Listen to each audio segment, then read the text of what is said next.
Shall we play a game? Statement from USSC.gov in response to death of Aarons ArkAngel. Citizens of the world. Anonymous has observed for some time now the trajectory of justice in the United States with growing concern. We have marked the departure of this system from the noble ideals in which it was born and enshrined. We have seen the erosion of due process, the dilution of constitutional rights, the usurpation of the rightful authority of courts by the discretion of prosecutors.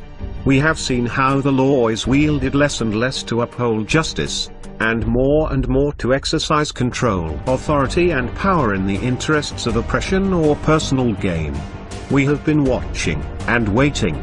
2 weeks ago today, a line was crossed. 2 weeks ago today, Aarons ArkAngel was killed. Killed because he faced an impossible choice. Killed because he was forced into playing a game he could not win, a twisted and distorted perversion of justice, a game where the only winning move was not to play. Anonymous immediately convened an emergency council to discuss our response to this tragedy. After much heavy-hearted discussion, the decision was upheld to engage the United States Department of Justice and its associated executive branches in a game of a similar nature, a game in which the only winning move is not to play. It hasn't learned. Is Aaron going to make it play itself?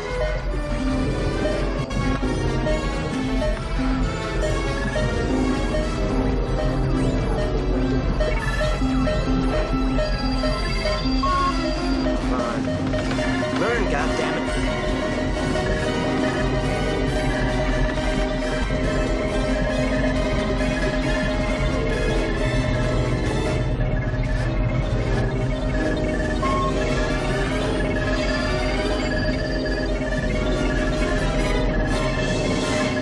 Greetings, Professor Falcon. Strange game. The only winning move is not to play.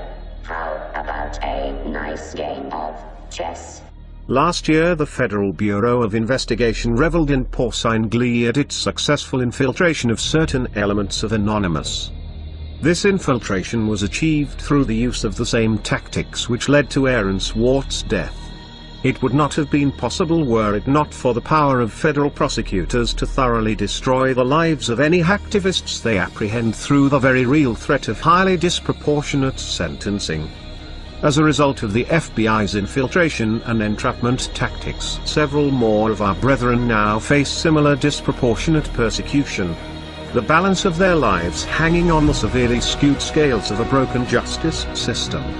We have felt within our hearts a burning rage in reaction to these events, but we have not allowed ourselves to be drawn into a foolish and premature response. We have bidden our time, operating in the shadows, adapting our tactics and honing our abilities. We have allowed the FBI and its masters in government, both the puppet and the shadow governments that controls it, to believe they had struck a crippling blow to our infrastructure, that they had demoralized us, paralyzed us with paranoia and fear. We have held our tongue and waited. With Aaron's death we can wait no longer.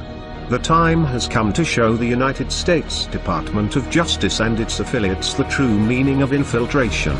The time has come to give this system a taste of its own medicine. The time has come for them to feel the helplessness and fear that comes with being forced into a game where the odds are stacked against them. This website was chosen due to the symbolic nature of its purpose.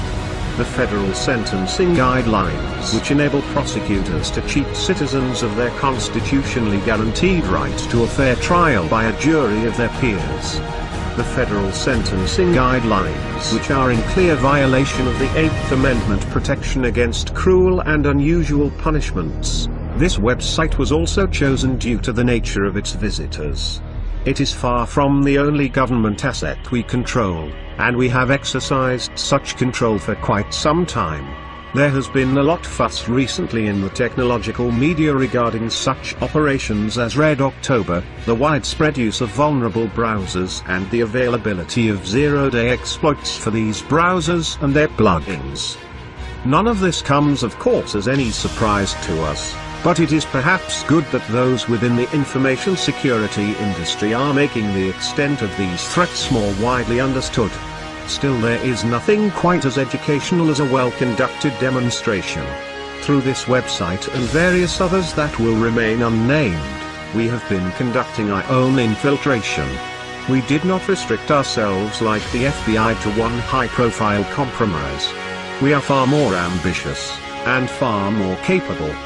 Over the last 2 weeks we have wound down this operation, removed all traces of leakware from the compromised systems, and taken down the injection apparatus used to detect and exploit vulnerable machines.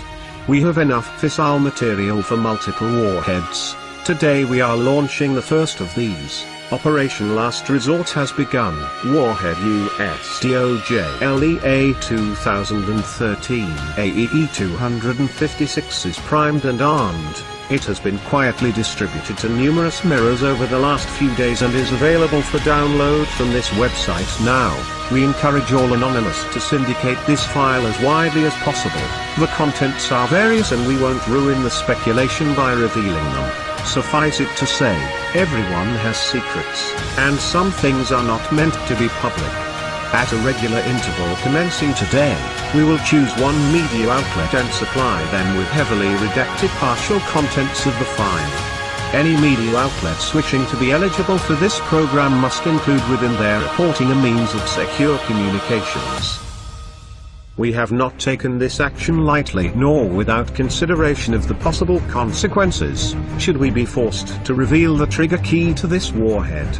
We understand that there will be collateral damage. We appreciate that many who work within the justice system believe in the principles that have been lost, corrupted, or abandoned, that they do not bear the full responsibility for the damages caused by their occupation. It is our hope that this warhead need never be detonated. However, in order for there to be a peaceful resolution to this crisis, certain things need to happen. There must be reform of outdated and poorly envisioned legislation written to be so broadly applied as to make a felony crime out of violation of terms of service, creating in effect vast swathes of crimes and allowing for selective punishment. There must be reform of mandatory minimum sentencing. There must be a return to proportionality of punishment with respect to actual harm caused, and consideration of motive and mens rea. The inalienable right to a presumption of innocence and the recourse to trial and possibility of exoneration must be returned to its sacred status and not gambled away by pre-trial bargaining in the face of overwhelming sentences, unaffordable justice and disfavorable odds. Laws must be upheld unselectively and not used as a weapon of government to make examples of those it deems threatening to its power. For good reason the statue of Lady Justice is blindfolded. No more should her innocence be besmirched, her scales tipped, nor her sword hand-guided. Furthermore, there must be a solemn commitment to freedom of the internet, this last great common space of humanity, and to the common ownership of information to further the common good. We do not expect to be negotiated with, we do not desire to be negotiated with. We understand that due to the actions we take, we exclude ourselves from the system within which solutions are found. There are others who serve that purpose. People far more respectable than us. People whose voices emerge from the light and not the shadows. These voices are already making clear the reforms that have been necessary for some time and are outright required now. It is these people that the justice system, the government and law enforcement must engage with. Their voices are already ringing strong with a chorus of determined resolution. We demand only that this chorus is not ignored. We demand the government does not make the mistake of hoping that time will dampen its ringing, that they can ride out this wave of determination, that business as usual can continue after a sufficient period of lip service and back-patting. Not this time. This time there will be change, or there will be chaos.